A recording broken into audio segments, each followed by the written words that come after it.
नमस्कार मंडळी. मराठी मनोरंजन सृष्टीतील हरहुन्नरी अभिनेता म्हणून विजय पाटकर यांच्याकडे पाहिलं जातं. विनोदाचा बादशाह आणि मिमिक्री आर्टिस्ट म्हणून लोकप्रिय असणारे विजय पाटकर यांनी मराठीसह हिंदी सिनेसृष्टीतही आपल्या अभिनयाचा ठसा उमटवला. त्यांनी आतापर्यंत अभिनेता, निर्माता आणि दिग्दर्शक अशा तिन्ही क्षेत्रात काम केलं.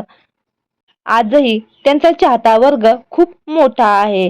मात्र विजय पाटकर यांच्यावर खूप मोठा दुःखाचा डोंगर कोसळला आहे. त्यांच्या घरातील एका जीवलगाचे दुःखद निधन झालं आहे. तर काय आहे संपूर्ण माहिती जाणून घेऊ. तत्पूर्वी आपल्या सफर ताऱ्यांची या यूट्यूब चॅनेलला अजून तरी सबस्क्राईब केलं नसेल तर नक्की करा, जेणेकरून मनोरंजन विश्वातील अशाच ताज्या घडामोडी सगळ्यात आधी तुमच्यापर्यंत पोहोचतील. विजय पाटकर यांच्या आईचे दुःखद निधन झालं आहे. याबाबत विजय पाटकर यांनी धक्कादायक खुलासा केला आहे. विजय पाटकर यांच्या आईचे मध्यरात्री 12 वाजता निधन झालं होतं. तेव्हा विजय पाटकर एका जाहिरातीचे शूटिंग करत होते. हाजमोलाची ती जाहिरात होती.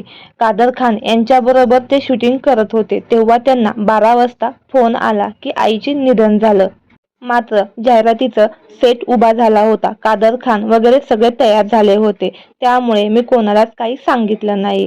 मात्र दिग्दर्शक यांच्या लक्षात आलं आणि त्यांनी विचारलं, काही घडलंय का? मी सांगितलं, माझ्या आईचं निधन झालं आहे 1.5 तासापूर्वी. त्यावर ते म्हणाले, बोलायचं होतं. मी त्यांना म्हटले की सेट लागला आहे, सगळे तयार आहे. तर मी कसा बोलणार?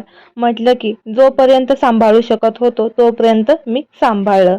तर मंडळी, आपल्या सफर ताऱ्यांची चॅनेलद्वारे विजय पाटकर यांच्या आईस भावपूर्ण श्रद्धांजली.